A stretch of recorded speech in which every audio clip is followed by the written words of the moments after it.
you got to do is dial 877-2072276. It is so easy to do.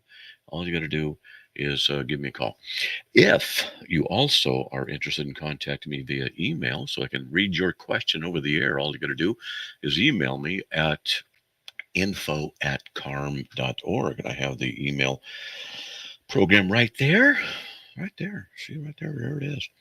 And all you got to do is just give me a. Oh, we got to check about all the new stuff going on. Man, there's all kind of stuff. Oh, stuff coming in. So anyway, there you go. And I get distracted easily. I kind of noticed that because there's so many things going on in my life, and I'm always trying to do as much as I can. In fact, I was praying the last night and today, just asking the Lord to use me. And as I get older and things slow down, Lord, use me anyway. And that's what I want. That's what I'm hoping for. So by God's grace, hopefully He will. So there you go. Hey, look, why don't you give me a call? 877-207-2276. We have wide open lines. And if you want to email me, you can do so at, let's see, here's the inbox right there, at info@carm.org. Ooh, someone sent in a comment about one of the articles. Maybe I'll just read that to get going here. And it's about Mormonism, so that might be interesting. And let's see, doing this. So we are on Facebook Live. We are also on Twitter. We are Twitter, right, guys? Live. And on YouTube Live and on Rumble Live, right? Everybody's nodding. And we have people in the room here in the chat. You can go. I guess the best way to do the chat thing is in YouTube. We have the Maslick YouTube, but to get to it, you got to go to the CARM website because. Oh, wait a minute! I don't know if I did. That's right, because we have people who turn us in to the Gestapo, the thought police. You can't say this. You can't say that. You can't say medical misinformation like I don't trust the COVID vaccine. See, I just said it. That's my opinion. I don't trust it. Am I allowed for that opinion? And just because I said that, let's see if the people who hate me and what I do will say, "That's it. We can't have you talk. We can't have you say that opinion. So we're going to turn you in so that you can be silenced." This kind of thing, it's a thought police out of 1984. So we'll see how that goes. And then if it does, hey, we'll just go to another YouTube thing. And what we do is we put the accounts up on the CARM homepage, right? Isn't that right, Laura? It's on the Matt Slick thing. You go in there, you click on that. But we put Rumble on there. Rumble's not going to cancel us because we say something that's misinformation or disinformation or isn't approved by the thought police. So, see, this you got to understand. You got to understand, folks. The thought police are out there. The thought police. They don't want you to say things that's against the status quo, and they will call it misinformation. And I'll say, okay, like for example, COVID stuff. Show me the documentation. Show me the evidence. Show me the evidence that contradicts what I'm saying. I can take you all to the CDC website. Wonder.cdc.com, and I think it's /VAERS.html. I think it's what it is. And I could run you through to show you the statistics of deleterious effects of various vaccines. Oh, I'm telling you, it's very interesting. I've done research on mask efficacy. And the little cloth masks you guys wear, if it's pure cloth, for example, did you know it's only 3% effective? Cloth masks are only 3% effective, which means 97% of the germs and viruses are passing through it. So why wear it? And then those little more medical looking ones, they're kind of like greenish, very light greenish. Those are 50% effective. 50% effective, and it goes up to 80 or 90, something like that, if they're worn properly, sealed around the face, and you don't touch them. And if you touch them and move them, you've now contaminated them because your hands are on the outside. Now it becomes breathing. And you have to get rid of them and change them every few hours. What people do is they put them in their pockets, right? They go into a store, take it out, put it on, and those things are infected. So, so you go into a store, do the thing, Zeke Heil, do the lockstep stuff, and there you go. And so that's it. Now, how about wearing a mask in a hospital? I have no problem with that. I mean, I don't want to get people sick. It doesn't bother me. I'll wear a mask in a hospital if they want me to. They say, hey, we want you to wear a mask. Okay, that's fine. But this out in public thing is just give me a break, And so I'm saying this on purpose to see if I'm going to get busted, to see what the powers will be that allow or don't allow such things. Even though I've done the research, I have the documentation on my website. You're not allowed to do that, are you? But I'm telling you, freedom of speech is more and more becoming an illusion.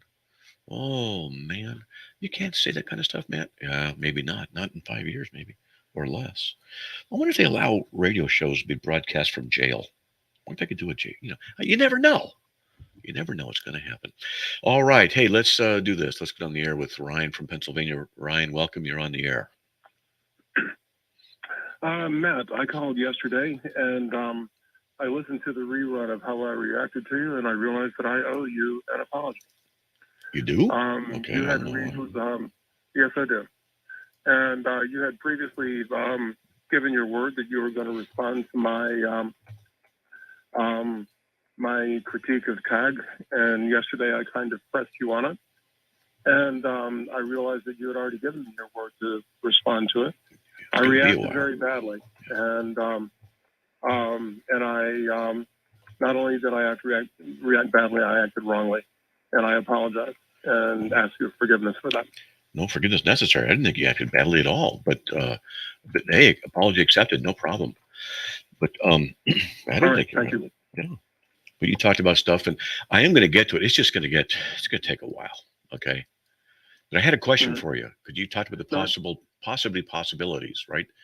Right? What's possibly possible? Yeah. Is it possibly possible that possibly possible statements are either true or not true? Possibly. All right. So then there's my valence again. So I'm going to look at your paper sometime. I got so much to do. We got a lot going on right now. So it might be weeks. And like you say, I kind of tried to push things, and that was wrong of me to do that after you had already given your word on it. So. Yeah, I'll do it. It's just, I don't know when. It might be a couple, 3-4 months. I'm supposed to go to Israel, supposed to go to Japan. Just breathe. Just don't stress out. Yeah, I got so much on my plate. There's other things going on too. Plus all your personal stuff that you got going on, and I understand that. Yep, and I have to be in the mood to tackle something for a few days while there's pressing. It sounds whiny. It's just this. I've got so much on my plate. There's just so much that it's difficult to. Plus, I'm 66, and I hate to admit it. It's true. I've been talking to God about it. I'm slowing down. I can't concentrate like I used to, and so I don't have as many what I would call good intellectual days as I used to. They're just realities. I got to work it. Yeah, you and I are almost the same age, and I was this past September I turned 66. Oh, you're a little bit older than me then. I turned in December. Yeah, I became a believer when I was right before I turned 13. So I think I've been a believer a little bit longer than you have. And I read my first book on apologetics when I was 13. So I think I've been doing apologetics a little longer than you. Probably. I started apologetics 1980, so it's 43 years for me. But there you go. So yeah, and it's been 53 for me. Good for you. There you go. All right. Good. Okay. All right. Well, thank you for the opportunity of doing that, and I wish you all the best. Thanks. Appreciate it, Ryan. All right. Let's see. Oh, I forgot to tell him. Dang it. I accidentally hung up on him yesterday. I did. It was an accident. I hit the button. I do it every now and then with somebody, and I'll hit the wrong button. I hit the button because there are 2 buttons. Let's see. You guys don't know this, but what I see is a screen, and it has hold, air, and I don't know. It says something RO. I don't know what that RO what that means. It's red, and it just means terminate, and it hangs up. So 2 of them on the right hand side, and if I miss it by 1/4 of an inch, I'll hang up on somebody accidentally. I try not to do it. Drop, Now, why didn't I see it? Can you read that, Charlie? Are you able to read the whole thing? Okay, I can't because of the screen resolution. It's one of the problems I have is the Comrec stack we have. I can't read all the letters. I can only read the top half of letters because of the resolution issue. That's just what it is. Yeah, that's what it is. All right. Hey, just rambling. If you want to give me a call, all you got to do is dial 877-207-2276. Let's see. In about 3 hours, I should be on Clubhouse answering questions. We have a Wednesday night thing, which is at 9 p.m. Eastern time. People just line up and ask questions, and then we talk. I really love answering questions. I don't claim to have all the answers, but it's one of the joys in life. After having done this for so long and having so much memorized and having answered so many things, that it's a real joy just to be able to answer. And let's see, we lost. I'm not sure who, what. Let's put that on hold right there. And so one of the things my wife likes, she goes, I like having a theologian in the house, and we'll be watching something and say, where's the verse, blah, blah, blah.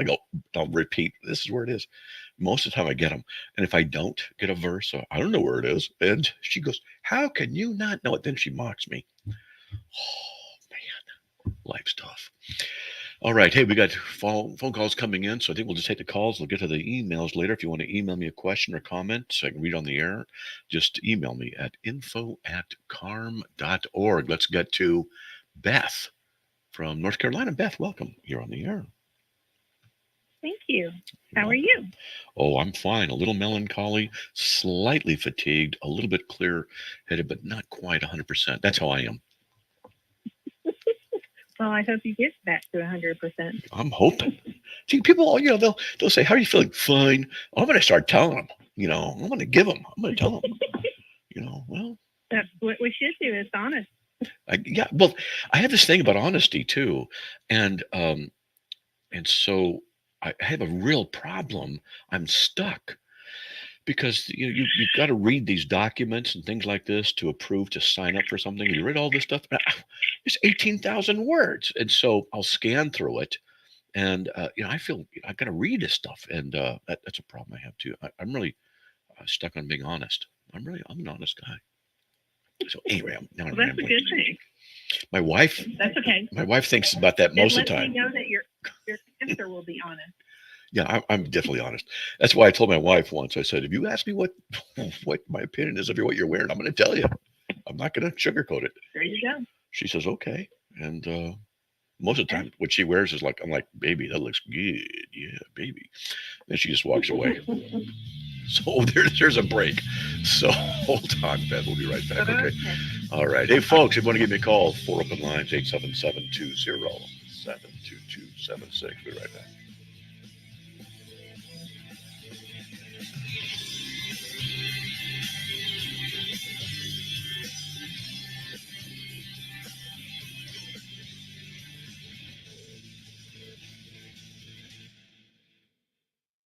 My husband, Alex Hussey, was hit by an IED in Afghanistan. I was playing man in foot patrol and I stepped on the bomb. Lost my legs and my left hand in an explosion. And he suffered a severe traumatic brain injury. As America's veterans face challenges, DAV is there. There are so many mountains to climb, and we do it together. With the right support, more veterans can reach victories great and small.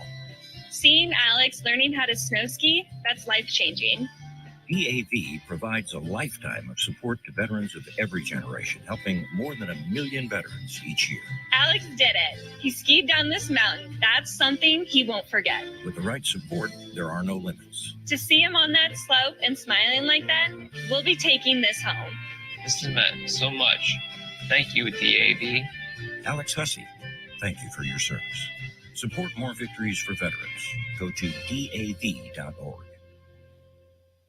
We live in an on-demand world. Time, weather, meals, and content. That's why the Truth Network has the Truth Podcast Network. Some of your favorite Truth Network programs, plus some that are podcast only. Rich content that is rich in the Word. The Truth Network's Lantern Rescue podcast sheds light on the horror of human trafficking. Listen to the knit and grit it takes to make these international rescue operations possible. With God's help, the USA-based Lantern Rescue team travels the world, and they have so many stories to share. The Lantern Rescue podcast at truthnetwork.com.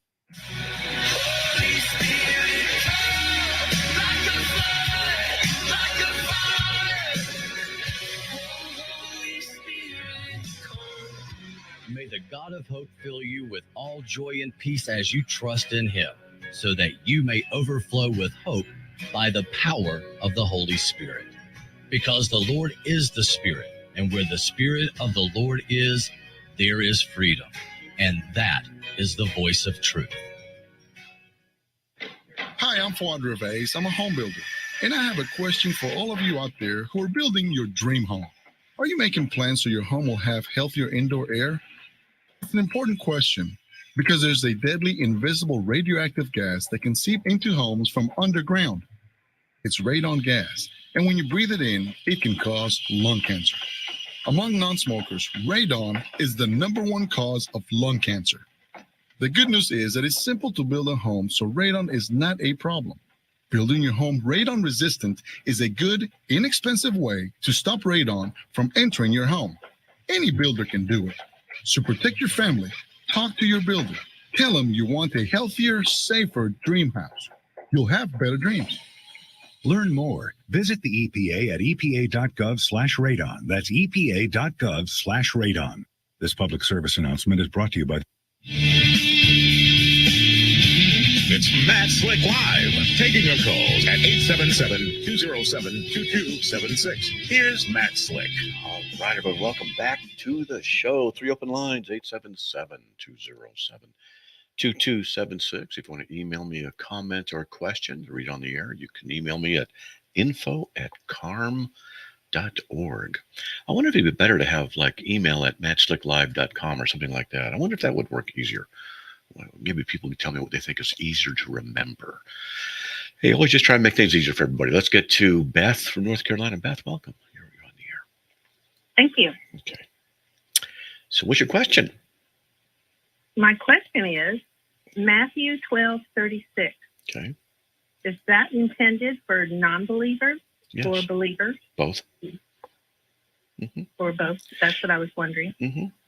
See, God does not change his standard because they're unbelievers. The standard of holiness is within God's nature. Be holy, for I am holy. There's no qualifications to it as if to say only believers are held to that. No, it's everybody. God commands everyone everywhere to repent. Acts 17:30. So when he's talking here, he's talking specifically to the Jews, or maybe it's just his disciples, and he's talking about how the words that we have reflect our character. So it's just simply true. So in Matthew 12:36, every careless word that people speak is given account for it. So the word that people is just not restricted only to Jews, but to all people. So the unbelievers, in their use of the Lord's name in vain, in their foul language, will be held accountable for everything they said. Christians too, which is why I tell Christians, stop using the Lord's name in vain. I repeatedly tell Christians this. And they should stop that and let her yes be yes or no be no, as Jesus said in Matthew 5:37, because there's a theological reason for all of this. I know I'm going quickly, but look, God said, "Let there be light." The speech, the word of God, is creative. The word became flesh and dwelt among us and lives in us. God covenanted in the Trinity by the word, by the nature of the speech. Now, God doesn't speak in the sense we do in the Trinitarian communion, but the covenant of the intertrinitarian communion is a covenant of promise, of agreement, of word. God cannot fail in this. Therefore, it is the standard of righteousness that rests in God's character. And our yeses should be yeses, our noes should be noes. We keep our word because we have said so, because we're made in the image of God. Careless words will be remembered, and we'll deal with them on the day of judgment. Okay? Okay. That's what I thought. Okay. That even though my sin is forgiven, I still am accountable for things that come out of my mouth. Absolutely. And we are going to suffer a loss of reward or an increase of reward depending on what we do with the giftings and calling that God has given us. So right. This is something a lot of people don't realize. We're saved, and we're not going to lose our salvation. But doesn't mean we can or can't lose reward. And that worries me. Because I've done nothing in my entire life from a pure motive. In fact, just the past 24 hours, I've been praying about an impure motive I have about ministry. and it's not perfect. Mm-hmm. It's part of me, and I'm talking to God about it. And what I'm just saying is, there's always a stain upon my efforts in every single way. So I don't expect any rewards in heaven. And if there are any, it's only because of God's grace somehow working through me, because that's it. And yet somehow we Right. are responsible. And so, it's above my pay grade. I just know that this is how it's going to work. That's what God says. Good enough for me. And that's it, So Okay. Well, thank you so much. you're welcome so much. God bless, Beth. And keep on the air. It's good. And I hope that God continues to bless you. Well, every time someone says that they like the show, and I'm glad that they do, I always encourage them to let the station manager know and the people know, because they are giving me a good deal, and they can get better reimbursement than I can afford. And Okay. yet they want truth. I'll do that. And so, not that I'm perfect at all of it, but they're really good folks. They are really good folks. Even the guys I talk to who are the producers on the show that I tease before we get on the air, they're good guys too.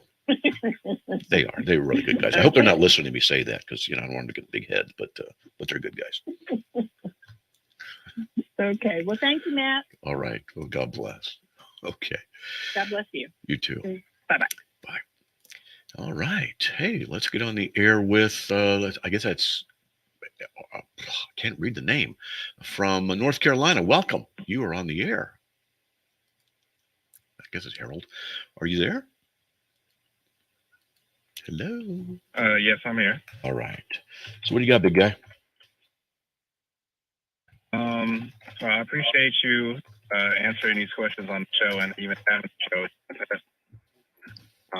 But my question is, I keep seeing the number 666. Okay. And I'm not exactly sure why. Where are you seeing it? Just randomly in my day-to-day life. Like I do Uber Eats, and so I'll see 666 pop up as an order sometime. Mm-hmm. One time I had to deliver food to a person's room, and their room number was 666. Okay. I also do stocks. As long as you're not levitating. I also do stocks on the side. I said, as long as you're not levitating when you go in the room, that's okay. But you don't get to say that. Go ahead. Right. I also do stocks on the side, and oftentimes the high point of the stock is 666. And I just got a repair bill from my car, and the repair bill amounted out to $666. Wow. Man, that made me nervous. I started seeing that everywhere. Yeah. But try being me. I'm like, God, what is this? What do I do with this? What did I do wrong? Well, just don't come near me. That's all I'm saying. And we're done talking. Okay. All right. So let's talk about that. Okay. One of the things that can happen is that psychologically we can look for the number. We recognize patterns. That's called pareidolia. We see patterns in nature. We see patterns in numbers. We see patterns. And so one possibility is that you're just seeing patterns. You're just noticing it, getting more nervous about it until you see it. And it's like, and then it's what it is. Plus, there's what's called the bell curve. The bell curve of events. There's just statistically certain things are going to occur. A professor once wrote an article, and he says he gave an assignment to the students. I think it was 6 dice or 5 dice. A single is die, so 2 dice. And he told them to just throw the die, all 6 of them, and then write down the numbers and put them in a piece of paper, and then do it 100 times. This is an experiment. And then he told other students, make up the numbers in their heads and then give them to him. And he could tell which ones were fake and which ones were real that had been by the throws. And they said, how can you do that? And he said, because there's going to be a bell curve of number distribution that's going to occur. You're going to get somewhere there's 3 or 4, 5, 6s all at once, or 5s. But most people were seeing these and wouldn't put them in, thinking it wasn't statistically possible. So he could recognize what was and wasn't possible. Maybe that's part of the statistical bell curve. And we'll get back here and talk about this after the break. Please hold on. 2 open lines, 877-207-2276.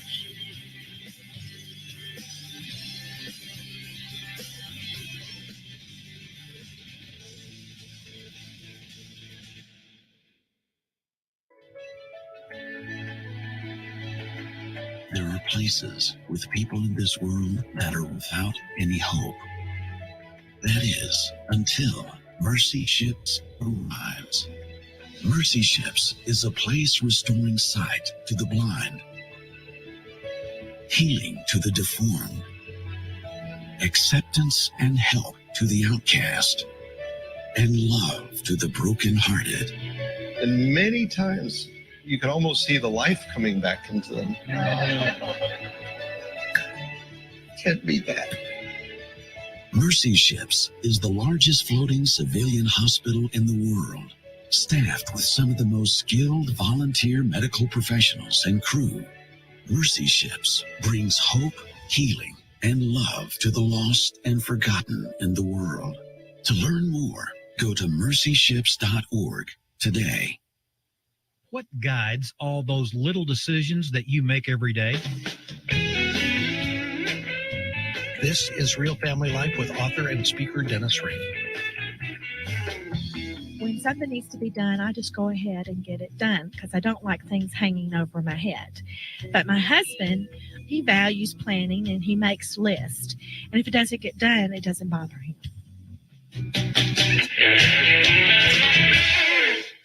When Barbara and I were first married, we didn't always approach things the same way either.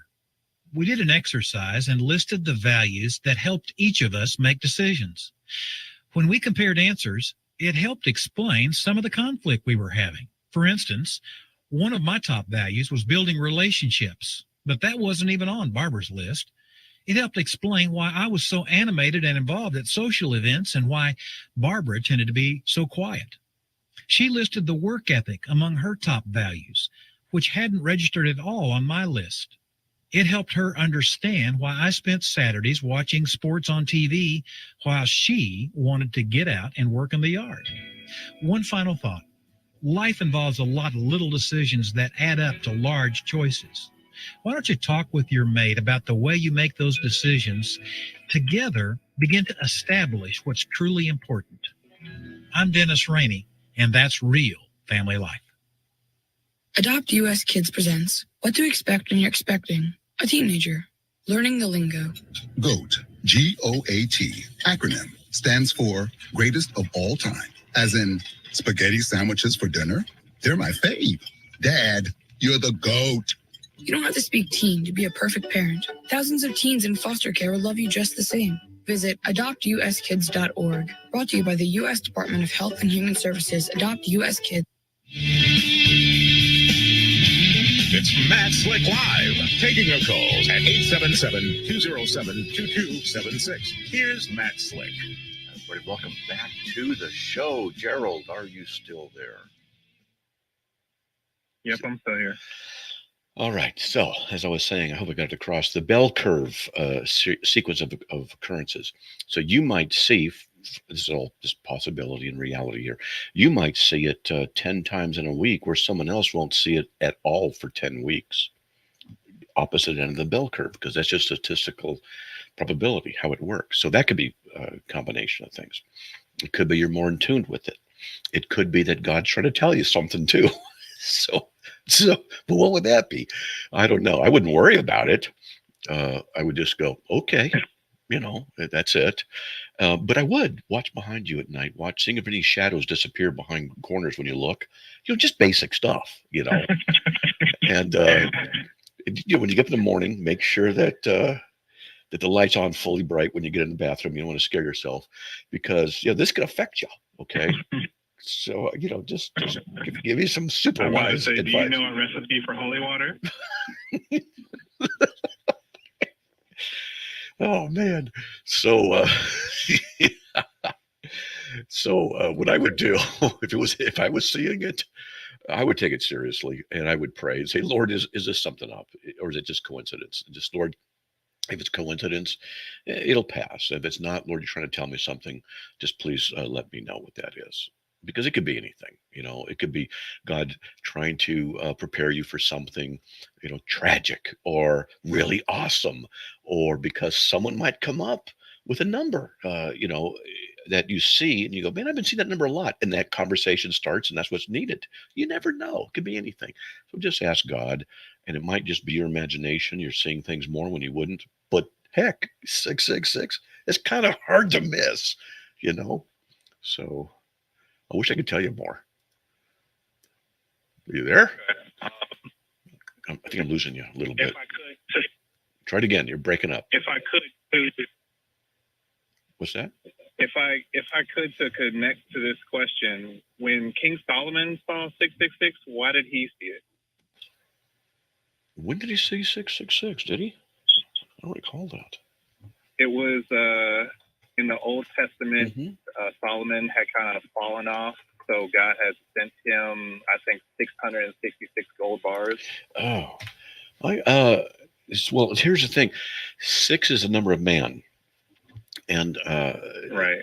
So man's created in the 6th day, and then 666 is a mockery of the Trinity, the false Antichrist, the false prophet, and the devil.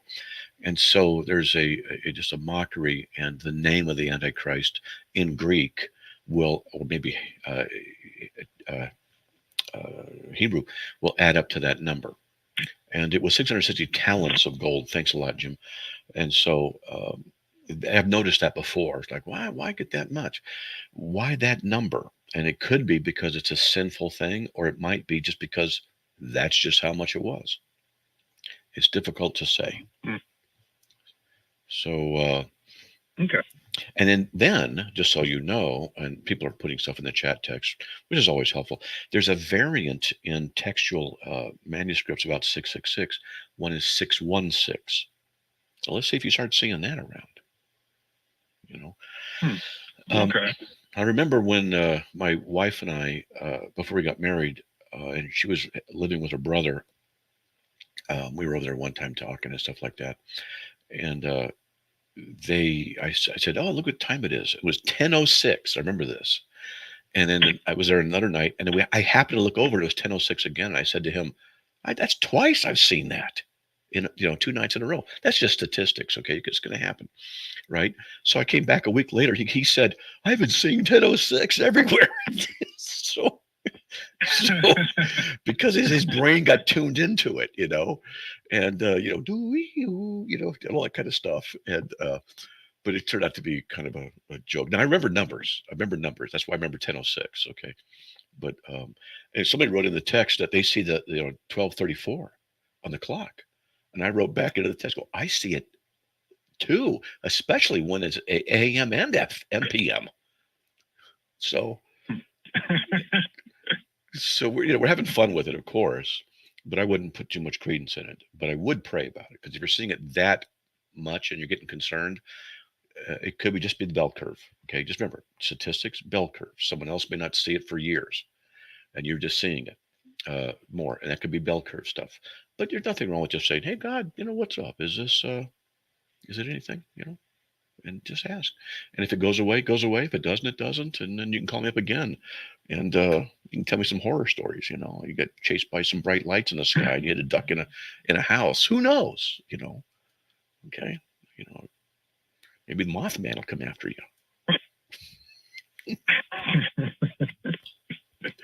I'll just tie some garlic around my neck and walk around here.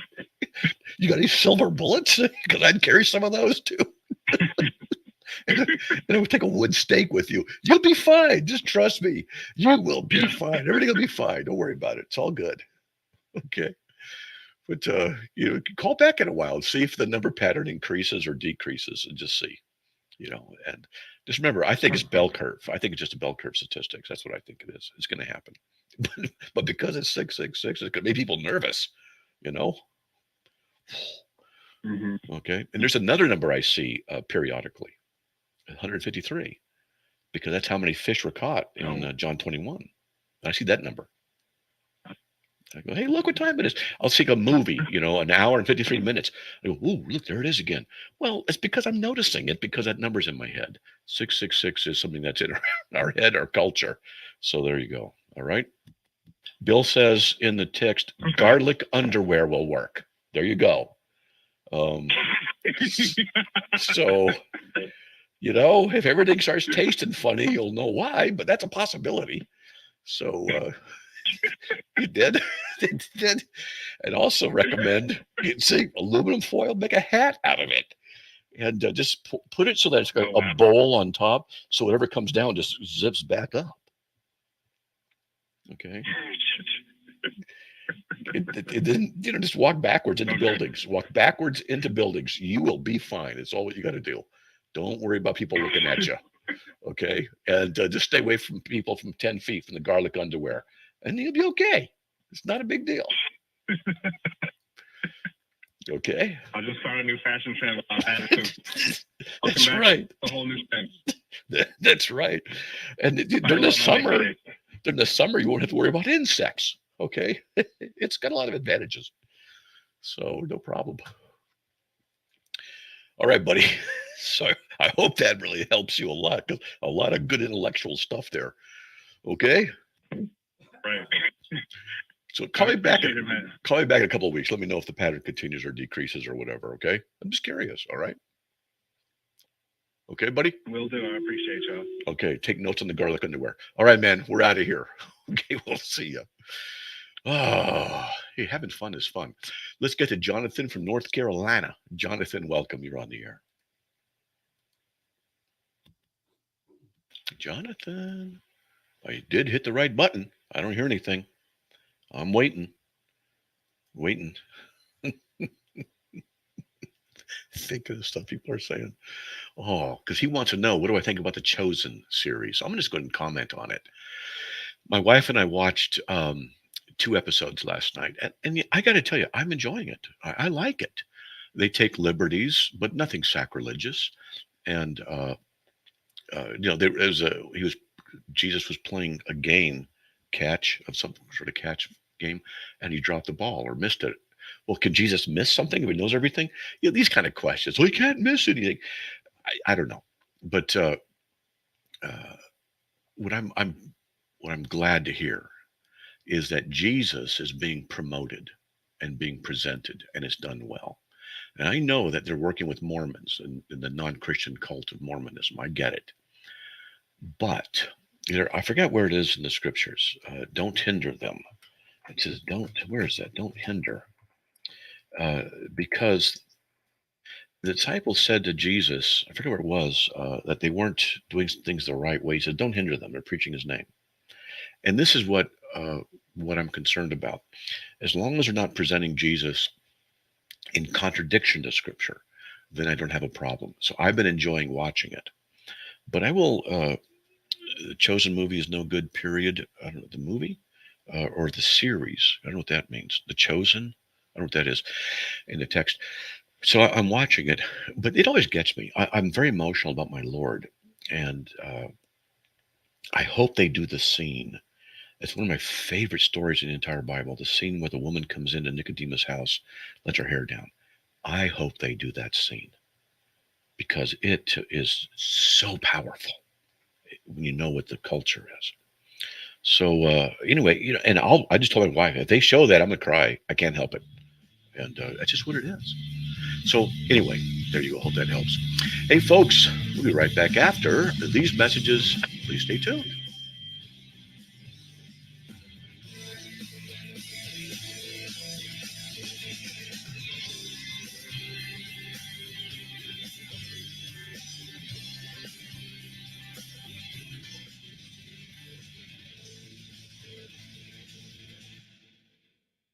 Live prayer on a national sports network? You got to be kidding me. What is our country coming to? True Commentary with Stu Epperson, author of the book, First Words of Jesus. The whole world stopped on Monday Night Football when Damar Hamlin took a hit and went down with cardiac arrest. Suddenly, all the after-game parties, all the plans for the night were off. There were football players kneeling, praying to God, calling out for his help. And then just a couple days later on a national sports network, they prayed live on TV. How encouraging to see people turn to prayer. Even though prayer shouldn't be a last resort, it should be a first response. It's neat to see a country recognizing that we need God. And it's neat to see people realize that God is one prayer away.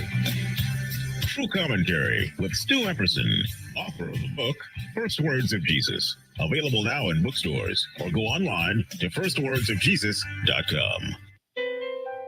Some kids never smile. They're embarrassed by their crooked teeth. They want braces like the other kids, but their families can't afford them.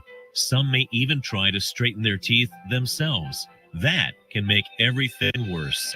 Luckily, there's Donated Orthodontic Services, a program from the American Association of Orthodontists. It helps provide orthodontic treatment to kids and teens whose families can't afford it. For kids who apply, are approved, and are matched with a volunteer orthodontist, it can be life-changing. Their treatment is in the hands of an expert, a licensed local orthodontic specialist who improves their smiles by correctly aligning teeth and jaws. Some kids think they'll never smile again, but Donated Orthodontic Services may help them smile with confidence. To link the application and eligibility requirements, visit aaoinfo.org.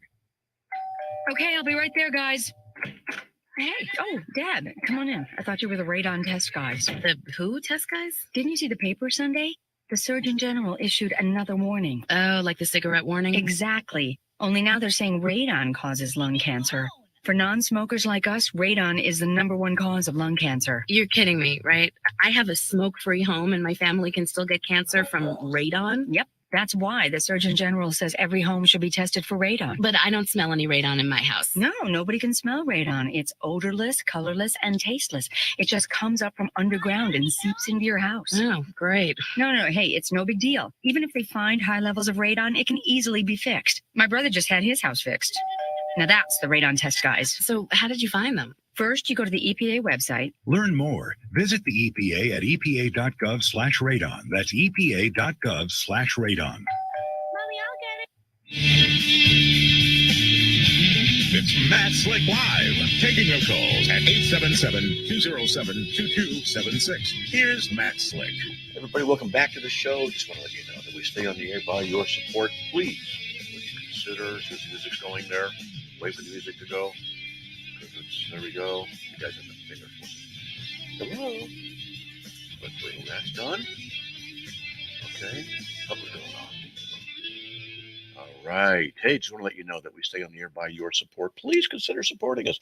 All you got to do is go to carm.org/donate, and all the information needs right there. We do appreciate all of you who did support us during the matching funds drive the last month of December. It really did help. And boy, thank you so much. So we appreciate that. All right. Let's get to, let's see, next longest waiting is Marcia from North Carolina. Marcia, welcome. You're on the air. Hello, Marcia. Hey, Matt. Hi. I have can you hear me? Yes, I can. Mm-hmm. Hello. Yes, I hear you. I have a two-part question. So my son and his new wife, I was having a conversation with them, and they've been having some growing pains. They're newlyweds, marriage struggles, and we were talking about how they needed to get back to reading their Bible more and praying, and I was shocked to hear my son say that he does not know how to study the Bible, and his wife said we need to study instead of just read. Okay. And and I don't know what to tell them, some kind of guide to teach them how to study, because I've just always known how to study, but I guess not everyone does. You can go to CARM and you can look up how to, I think there's an article, how to study the Bible, how to interpret the Bible. And those are the basics. And what I would recommend, give him this suggestion. Now, he's the federal head of the family, so he's obligated to lead. But the wife needs to understand that his leadership is positional and not perfect, because we're just people. And what I would recommend is that she understand that she needs to support him in his position of seeking to learn the word. And what he can do is very simple. Does he how old are the children? Just curious. How old are the kids in there? 26 and 27. I mean, they're children. They're children. They just got married, but they're children. I call Oh, how to have your kids learn the Bible? Okay, let's clarify. Well, Is that what you mean, your kids, or? They're my kids. Okay. They're 26 and 27. So both of them got married to different people, right? No. Okay, I'm confused. Actually, she's not my child, my daughter-in-law. So my son and his wife need to know how to study the Bible. Okay. So that's all it is. They don't have any children, right? No. They don't have children. Okay, good.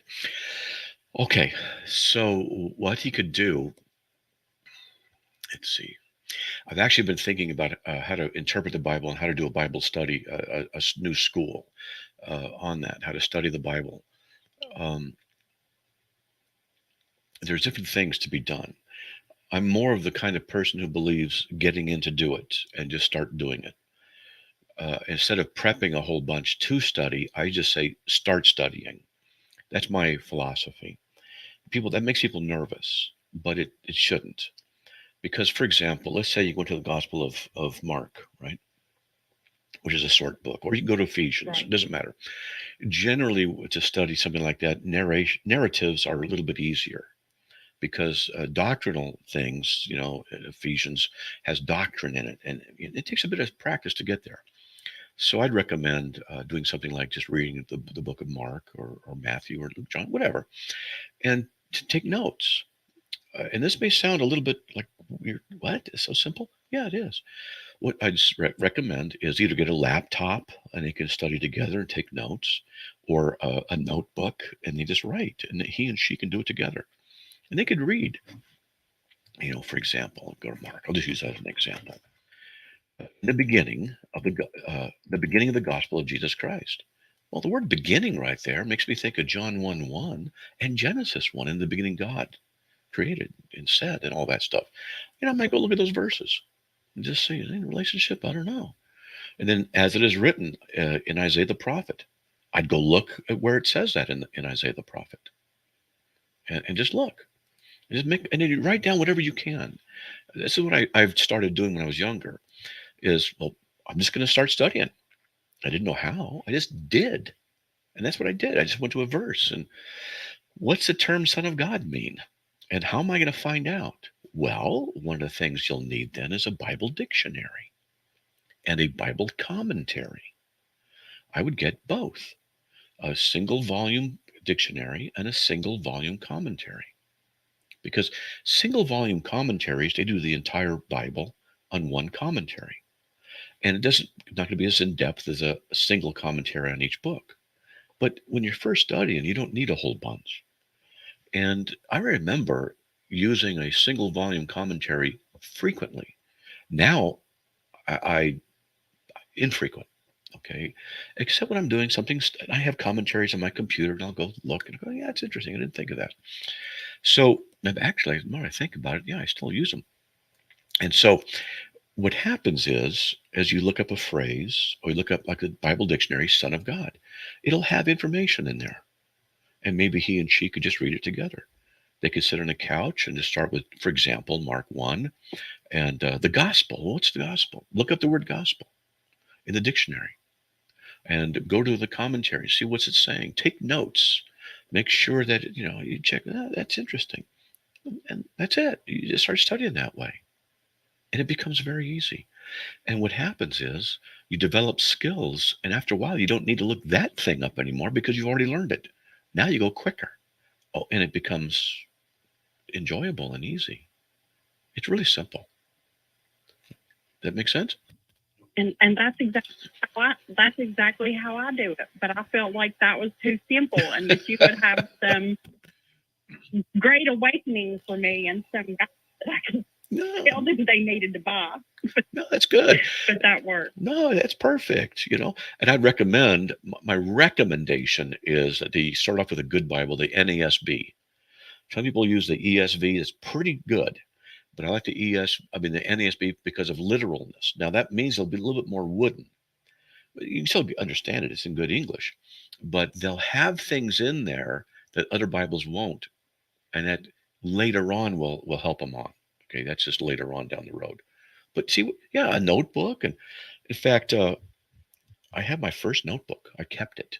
My very first notebook of taking notes, and it's about 4 inches tall, about 3 inches wide, and at the most a 1/4 inch thick. And I remember with this little bitty notebook, it had little rings in it, and I had a pencil. And I remember, this is for real. I actually remember thinking, man, I don't know if I can fill this thing up. This thing's huge. How much am I going to learn? You can't learn that much to fill this thing up. Wow, man, boy, was that notebook's too small. So, because I didn't know anything, and that's it. You just go forward, and that's all. Just go forward and study and stumble together and just move forward. And that's it. Have them listen to my radio show. Have them call me up. We'll talk about it some more. And that's all. No big deal. Absolutely. Okay. We'll do that.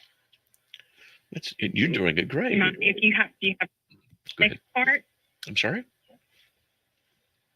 What'd you say? So the second part of my question was that they come from two different backgrounds. Like he was Baptist and she was more of an apostolic faith. Apostolic, yeah. And they've been clashing. They've been clashing a little bit on. Okay. I guess. Have them call me. He is trying to be the head of the household, but maybe she feels like he's getting a little carried away and trying to guide her too much. And he's like, how do I find that balance? How do I know what's important for me to guide her on, and when do I need to step back and not make her feel like I'm constantly judging her? That's a very wise question to ask, and it's not easy to answer. But it depends a lot on the interpersonal relationship between couples, because what works with one couple may not work with another couple. So he's appearing, from what you're saying, to be very wise. So what I would do is just tell you to tell him and her, this is why you need to stick with what the scriptures actually say. And if she has an apostolic thing, could be important. If she thinks baptism is necessary for salvation, that takes a theological skill to refute. Have him call me. We can talk. Okay, we can deal with it.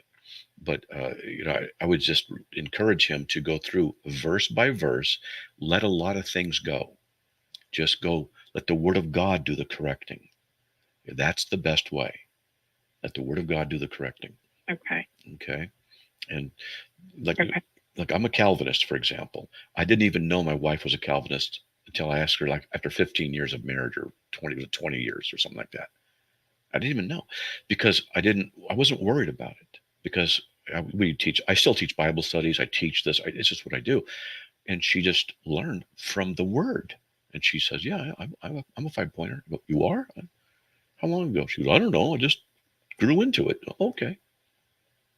And so that's an attitude that I think a husband needs to have, is a casual, patient teaching where the Word is what corrects. And if he gets stuck on something, not that I have all the answers, but give me a call. I can help out. Maybe steer him in a better angle. Okay. All right. Okay. Great. Thank you so much. You're welcome so much. All right. We'll see you. God bless. Okay. All right, let's get to Amy from Utah. Amy, welcome. You're on the air. Thanks for taking my call. I called a while back, and it was a question of Jesus washing the feet of Judas. Someone had posted online. I know we didn't have time, and I seem to always call right at the end of your show. But they had a picture on the thing that it showed Jesus washing Biden's feet, washing Saddam Hussein's feet, washing all these really evil people's feet, or I don't know if everything is evil, doing people, and how we're supposed to be like Jesus and bend before everybody. And I just really struggle with it. And I think it asked you, did indeed he wash Jesus' feet? And that's what her argument was. She said, well, he washed Judas's feet. He's the betrayer. So we should bend before sinners and succor them. Anyway, your comments or thoughts, I really struggled with that. Yeah, that's a tough one. So in the context of the washing of the feet, it was something that a servant did, not a leader in the house, not a father of the house. And it was, the culture was the lower person status in the home would do that because the feet were dirty. They walked out on the dirty road where animal feces, etc. So for Jesus to do this is a demonstration of his servitude and a demonstration of his humility. And so the disciples were very shocked by this, because in that culture, it's not a necessity that we actually physically wash someone's feet, but that in the context is we're to be servants, even of those who can hurt us. Because in Judas, we know that that's the case. Even though Judas had not designed yet to do that harm to Christ, even though, and we're out of time. You know, I think you should call back tomorrow. Well, it's more complicated. Don't have time. Call back tomorrow. Let's work through it a little bit more, okay? We need to talk about it. All right. Please do. All right. Sorry about that. And question about numbers from Laura. Oh, that'd be fun to talk about tomorrow, too. Give me a call. Hey, we're out of time. God bless everybody. Talk to you tomorrow.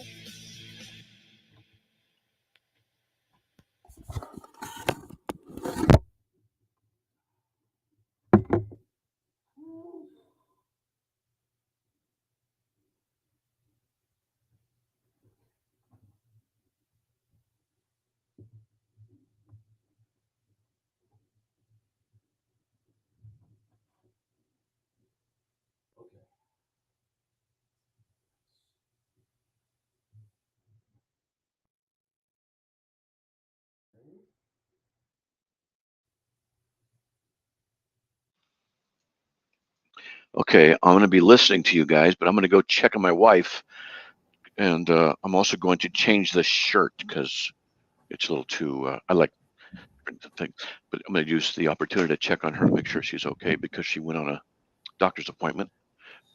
How you doing? Oh, thank you. Oh, great. Okay. All right. Okay, she's doing okay. She's walking normally. That's a big deal. So, okay. All right, how you guys doing? Better than I deserve. Oh, that's for sure. You said you were going to begin to answer that question honestly, but I'm afraid if I answer that honestly, you're going to need some psychiatric counseling afterwards. So I'm going to keep What question? How I'm doing to myself. Oh, because I like you. Yeah. If I didn't like you, I'd spill the beans. But all right, look, my wife got me Chipotle. There's a Chipotle down near the doctor's office in Boise. So I'm just going to look at what she got me. She didn't, I know that was good. So praise God. And she's had 2 good days where she's able to walk and talk and everything without too much pain. And then she was discouraged yesterday because she had a setback. And she went today, took extra sleeping pain pills, and there she is. All right. So here's Bill. Hey, Bill, welcome. Hello. Hey.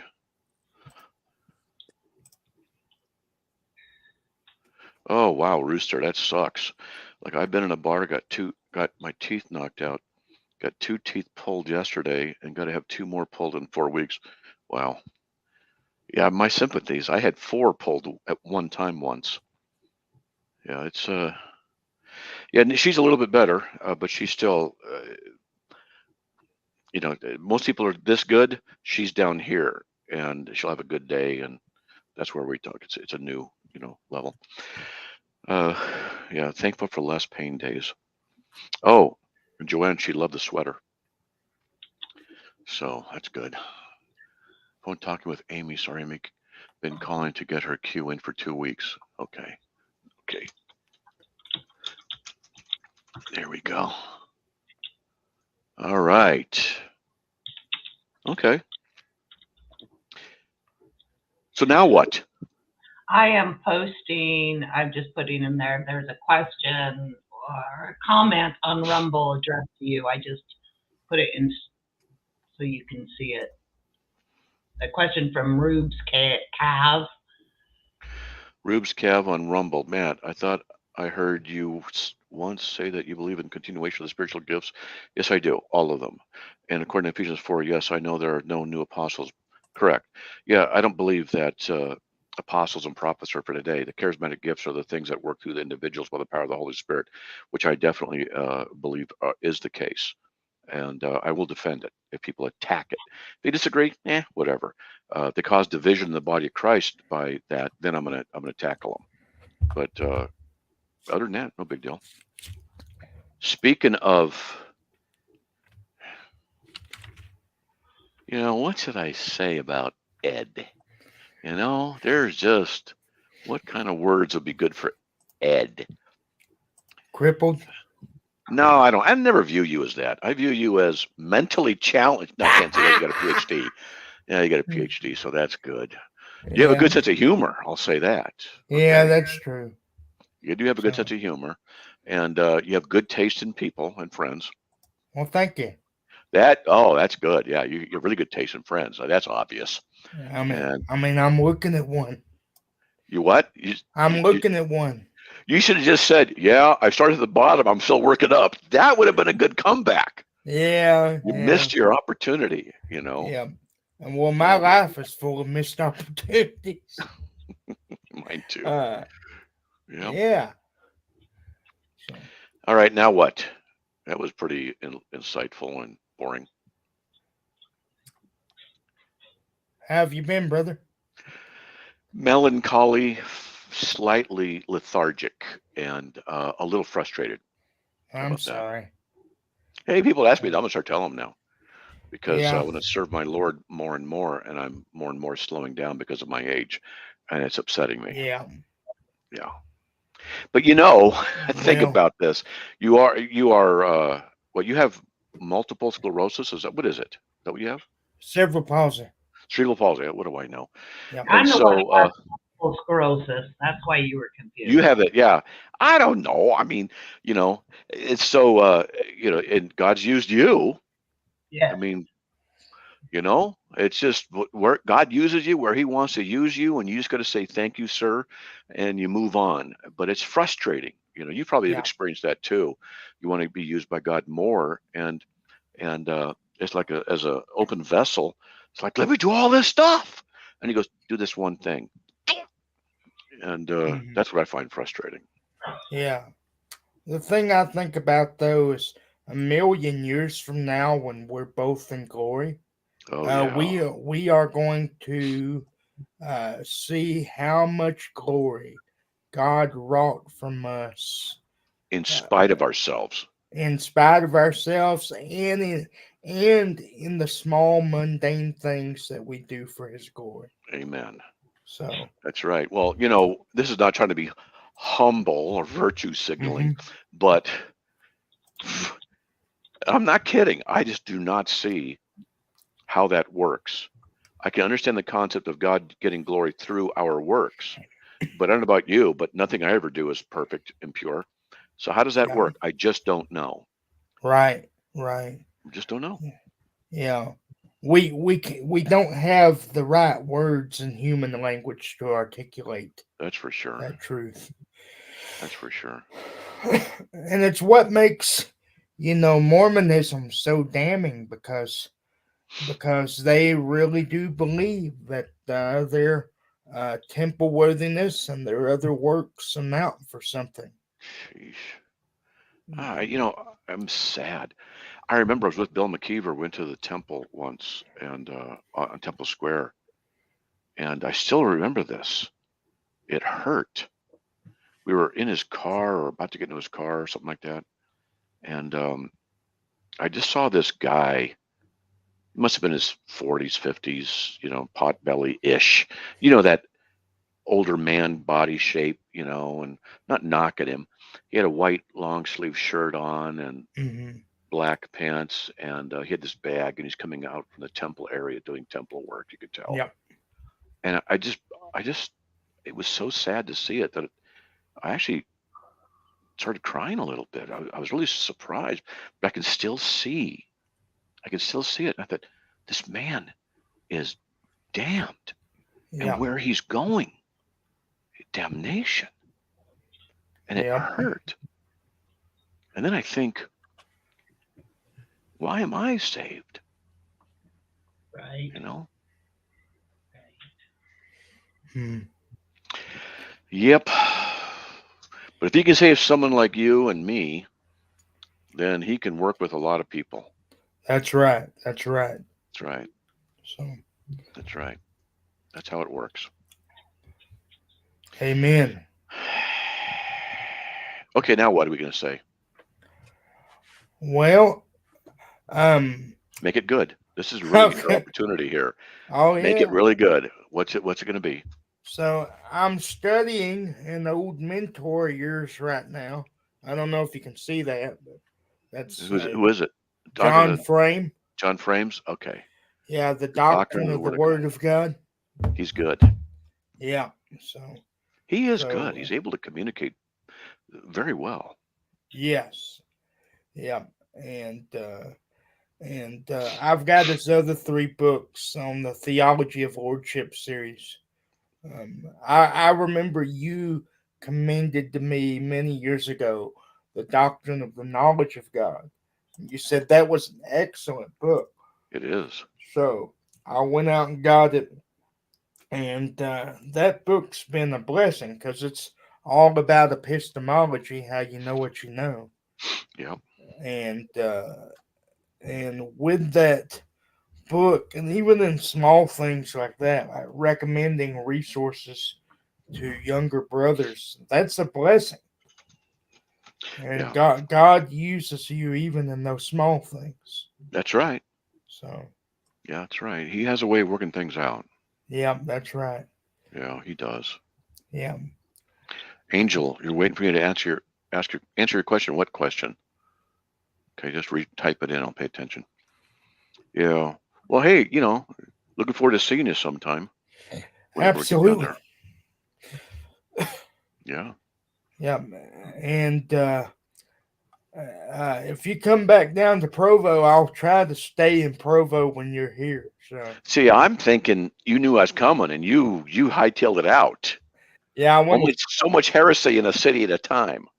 That's right. That's right. So I hightailed it to New York as quick as I could. That's pretty far away. There you go. That's right. But that's where it all started for Joseph Smith, though. Yeah, New York. LSOC. You know what LSOC stands for? LSOC? No. Lying sack of crap. There you go. So and there's 2 meanings to the word lying. Yeah. Why don't you expound upon those? I think I know where you're going. Well, lying, he's a liar, and he's in a sack of crap lays down, and he's full of crap because of his stupid heresies and his damnable teachings. So it's all to me. I call him LSOCs. That's what I say, LSOC. And that's what I call it, lying sack of crap. Is an LSOC. That's like, how can you handle someone that, like the Word of Faith, the prosperity preacher, but trying to teach them the gospel, but don't listen at all? You get a person behind that person on their hands and knees. You push them back over them. That's one of the ways. You can. On the other thing you can do, kidnap them. Bright lights, no sleep, and country western music. They'll break. Won't take very long. Or try this. The Word of Faith, huh? Try this. You can go to Exodus 4:11. Check this out. And you set them up. You say, hey, does God always want us to be healthy and wealthy? Yes, he does. And then you read him that. The Lord said to him, who has made man's mouth, or who makes him mute or deaf or seeing or blind? Is it not I, the Lord? Oops. Oops. So I say, I'll ask him. I'll say, does God always want you healthy, wealthy? Yes. Would he ever make anybody blind? Of course not. Boom. And I say, how does that fit in your theology? How does it fit? They can't. If it can't fit it in, I tell them, if you can't make it fit in your theology, then your theology is wrong. The entire book of Job. Job, yeah. And it's like, have you met Justin Peters? Are you asking me? Yeah. Yeah. Oh, yeah. I met him. I love that man. Okay, so you guys have the same condition, is that right? Yeah, cerebral palsy. Yep. Yep. Okay, so he talked about how he went up to stage in his crutches to get healed. Mm-hmm. And he told us a story. We're all together, and I said, "Man, you're Batman." And so he just went up and just nailed it. And I think that people who are in your condition and other conditions go up there. You know what? Prove. Let's see. Oh, it's your fault. You don't have enough faith. Wait a minute. Remember when the man was let down through the roof? The faith of his friends got him healed. That's right. Don't you have that faith? Yeah, there's another thing you can say. I got to work on this some more. I have so much to do. Oh yeah, Jesus called forth Lazarus. He wasn't exercising any faith whatsoever. He was dead and rotting. That's right. So yeah, for them to say, "Oh, you don't have enough faith," what an insult to the power of God. I mean it. Yeah. Yeah. I found the Word of Faith movement has a lot of similarities to the LDS religion. Well, their authority structure is tight, that's for sure. And Yep. It's very similar, and they're very overbearing and abusive. And the shepherding movement is involved in NAR.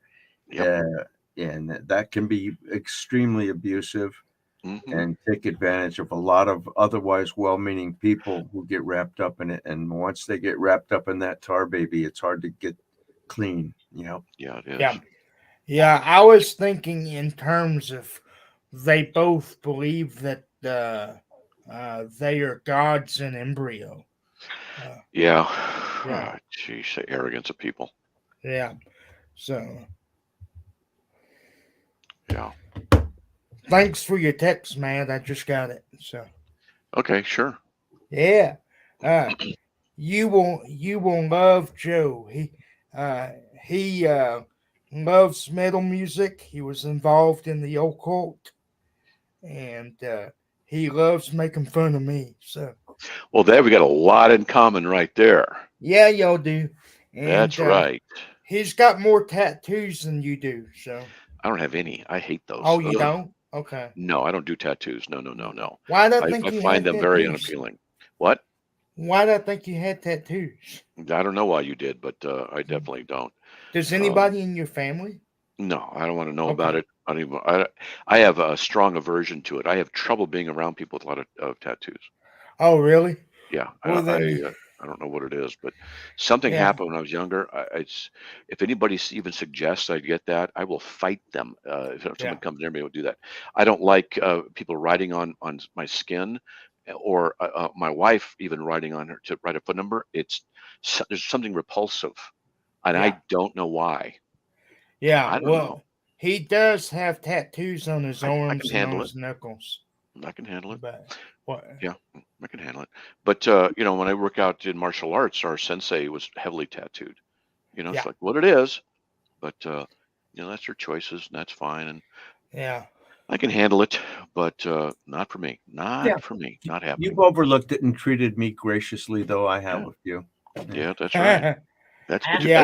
That's their thing. I know that my thing's imbalanced. So that's why I just put that in a different category. Something's up. So I don't know why or what, but anyway. I don't suggest anybody go out and get one, though. After having gotten mine, I wouldn't promote it. I had special reasons for doing mine, but I'm just scared of needles, And like with my cerebral palsy, I have random muscle spasms. Oh, So, yeah. I mean that would not go well with somebody trying to like draw a picture on me essentially with a needle. My son who broke his neck has certain reactions. They call it hyperreflexivity to certain parts of his body being touched or having pressure on them. And it's he once had his knee up against the wall in the front row of a baseball game, and his foot was kicking the wall like a machine gun, because it just hit his knee rested against the wall wrongly. But it's hyperreflexivity. A lot of people that have spinal cord injuries and problems in that area find out that they have that. They find out by accident sometimes. Wow. The human body is so intricate. Hey, Matt, did you see what Ernie said? Yeah, I avoided it.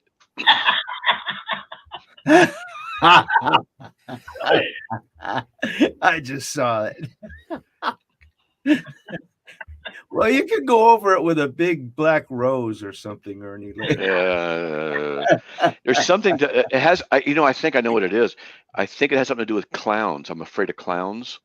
A lot of people are afraid of clowns, and I think it's because in Texas, when we were in Wichita Falls, Texas, they'd have tornado drills, and we actually had a tornado there, and it was one of the biggest ones to date. From there, and I remember seeing it through our window and everything. So it was a real trauma. And anyway, so I remember that they brought in a clown to entertain us during the tornado drills, and it was confusing to me because the adults were okay. They brought in a clown, and we children had to cower in the corners and cover our heads, but the adults were just walking around, which confused me. Why are they okay and we're not? This is because we're small, we're in trouble. Then they got a clown in there, and he's hey, how you doing? And it was terrifying. And I think that's what did it. Was the clown playing country western music? Oh, probably. Oh, country western in Texas. Oh man, we're talking major trauma. And it's actually difficult for me to talk about, even talk about it. It's actually difficult. I can, but I think that's what did it. So I have a revulsion to clowns and tattoos. I think they're related. In fact, on our wedding day, I told Neek, I said, I'm not going to kiss you. You have lipstick on. And she fought me on that one. And so I was able to kiss her with lipstick on because it's like, I won't do that. It's ingrained. It's weird. I think it comes from that incident. Yeah, I got something wrong up there. Yeah. Well, whoever thought that was a good idea, like, why have a clown during a tornado drill? It's possible it's a dream, but that's what I remember. And I remember being terrified. Yeah. It was because I was, even as a young age, I was pretty rational. And I remember in the first grade, I wrote 0 to 1,000 just to do it. Wrote all the numbers out and turned it into the teacher. I remember this. She goes, "What'd you just do?" I said, I wrote 0. I wrote all the numbers to 1,000. She's looking at me. I go, "Well, just to do it." So then they did the clown thing. I think I've been damaged permanently. It was John Wayne Gacy. That's what got you freaked out on clowns, right? Yeah, John Wayne Gacy clowns. Oh man. In fact, get this: we were on the beach boardwalk, near Muscle Beach. What's it called? Not there, but anyway, Manhattan Beach area, SoCal. You remember Dave? Charlie Muscle. Oh anyway. yeah, I got Debbie's picture out there posing for me from 48 years ago. Yeah. So Anika and I are walking along and just walking, and I see a clown, and a guy dressed up like a clown, and I kept my eye on him until he passed. And she looked at me. She said, "Are you okay?" And I was in a horse stance for martial arts. She goes, I said, "That's weird." what are you doing? Says, I don't know. I'm not sure. Weird. Yeah. Then Stephen King doesn't help with the It novel and the movie. No thanks. Yeah, not Yeah. doing that one. Yeah. See, isn't it weird? I mean, I got some weird stuff going on. Almost as weird as as Ed looks. You know. Yes, there it is. Yeah. Almost. But not quite. But not quite. Close. We're talking close. Yeah. That's right. So yeah. Well, hey, that makes me want to see you all the more. So. Well, that's your fault. You know, that's not a good judgment on your part, but that's all right. That's okay because we're both fallen and broken vessels, so we'll get along fine. That's right. So, you know, the way I like to think about it is yep, it's absolutely my fault. People tell me I'm crippled. I can't live my life on the edge. So I like to make dumb decisions like that. You know, you could say, yeah, this, you know, it would be interesting. You go, yeah, oh yeah, it was a parachuting accident in the Himalayas. See what they say. I've had little kids come up to me and ask me like, "What's wrong with you? Why do you ride in the chair?" And you know what I always tell them? What? It's because I was disrespectful to my parents. Oh, how many kids are now going, oh man, this guy, he traumatized me. Yeah. Oh, that's awesome. Yeah, I'll tell you another story very specifically. This happened in the cafeteria of the seminary where I got my MDiv. Okay. So I was in line getting my food, and there was this seminary mom that was paying in front of me, and she and the cashier were talking, and she had a little 3-year-old boy beside her, and he turns around and he sees me, and his eyes get as big as saucers, and I'm in an electric wheelchair, you know, similar to the one I'm in right now, and his eyes get as big as saucers. And he starts tugging on his mom's pants leg, saying, "Mommy, mommy, mommy." And she turns around and she's like, "Son, what?" And then he turns around at me, points at me. I'm in line right behind him, and there's people behind me. That little kid points at me and says, "Look, mommy, a robot." And that poor woman was like, "Son, you can't say that." And so what I did. That's pretty good. Yeah, did you laugh? So what I did is, I just moved really slowly and made it worse. And she was so embarrassed. and they went off to eat at another table, and when they were leaving, the kid literally turned around and said, "Bye, Mr. Robot." You did? Oh, that's awesome. It's like a 3-year-old kid. Oh. And that poor mom was so embarrassed.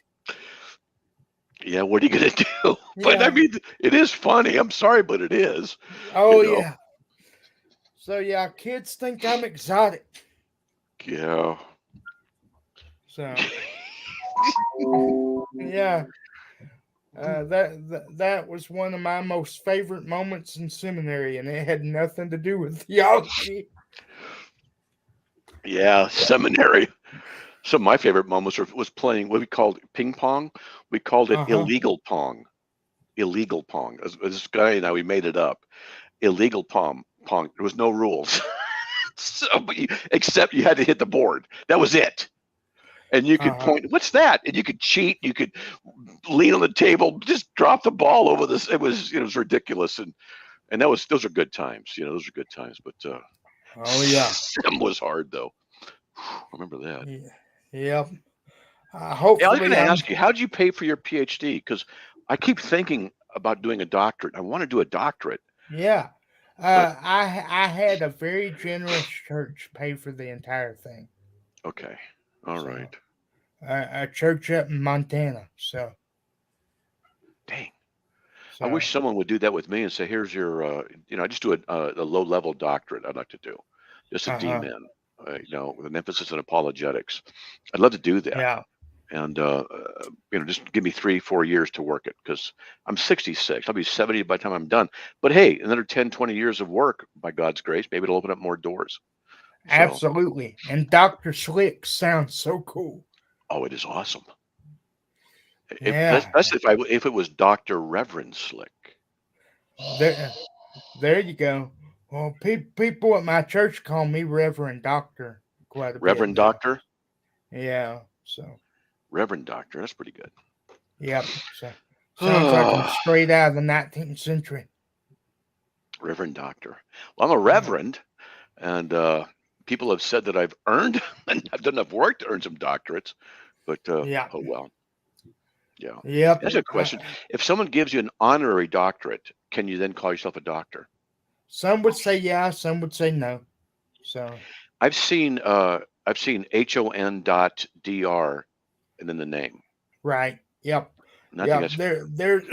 There's that. I think it's too like what seminary gives you the honorary doctorate. So like if you it's them giving you a degree, even though you haven't gone through there. That's what it is. Yeah. Yeah. Or you've done the equivalent of a degree, right? Yeah. So I think I have. That's a couple, 3 of them. Yeah. Yeah. So like if Westminster or the Master Seminary or RTS gave you an honorary doctorate, I'd say that's pretty legit. If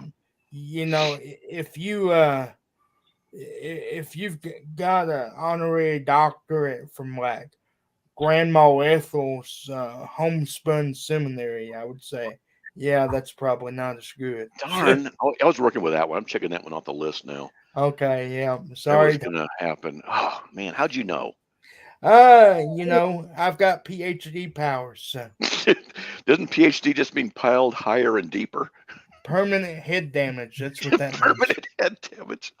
I liked someone said you get a BS degree. We know what that stands for. And then MS degree is more the same. And PhD is just piled higher and deeper.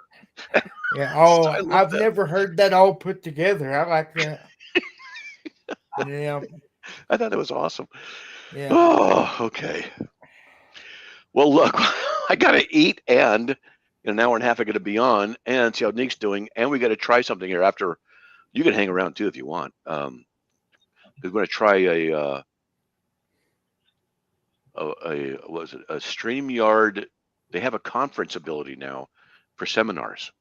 Do you need to restart, do a new one? Okay. I think so. So what I could do, we could just get on the phone here. I could text you on the phone. We could give it a try, and I could just see. I could just play with it and see, too. Gonna get that going. Okay, so I do have stuff to do, though. Yeah. Okay, look at that. Oh, hoo, hoo. Nice. Oh, this is guacamole, a little bit of peppers and some meat, cheese. Oh, thank you, Lord. Mm-hmm. Amen. You're doing the keto diet, right? No. I thought you I need were. to. I got to try something. I got to learn. I want to lose 20 pounds, but I can't do it. I'm too weak. Oh, man. I get hungry for potato chips. Yeah. If I can do it, I know you can do it. I don't know. You got mental problems, so that's easier for you. You could do corn chips instead of potato chips. Corn chips instead of potato chips. I don't have any corn chips. No, Are they lower in carbs? Yes, they are. Okay. Like we use corn tortillas instead of flour tortillas. I love flour tortillas. So do I, but we have limitations here. Yeah, I get it. Yeah, I plus, can't do gluten, and Carrie can't do carbs, so Okay. Pork skins, that's the way to go. Yeah. What is? pork skins. Yep. Indeed. Yep. I'm looking for bat wings. Bat wings are low carb. Pork rinds and hot salsa. Salsa has no calories. It's great. Oh. Also, yeah, but what crying you like a little girl. Also, what you can do that I find very good. So, do you have a Costco by you? Of course. Okay, so you know how they do the whole baked chickens? Yep. So what you do, take the skin off of that, put it in the microwave for about like a minute and 30, and it becomes like a chicken skin chip. It is so good, man. I'll just keep it on the meat. Just eat it together. Yeah. So it is so good. Once you try it, you're never gonna eat the chicken skin normally again. Ah. So yep. All right. 2 meals a day. I tried I tried for 4 days. I tried intermittent fasting. I only ate from noon to 8. It wasn't like I ate all day, and I didn't lose anything. I'm like, come on. Yeah. Well, what did you eat when you ate? Carb spheres. Those were good. Just spheres of carbs. And all pastas and breads. And I would, just put in my pockets. Just basic stuff. Oh, okay. Well, no wonder you didn't lose any weight. So yeah. So anyway, I got to figure it out what to eat during that period of time is better and stuff like that. Yeah. But you remember how chubby I was when you last saw me? What do you mean was? Oh. You opened the door for that one. Yeah. Look at that. Hey, you've lost weight. Yeah, quite a bit. Over 70 pounds. Oh, you're down to 300? Oh.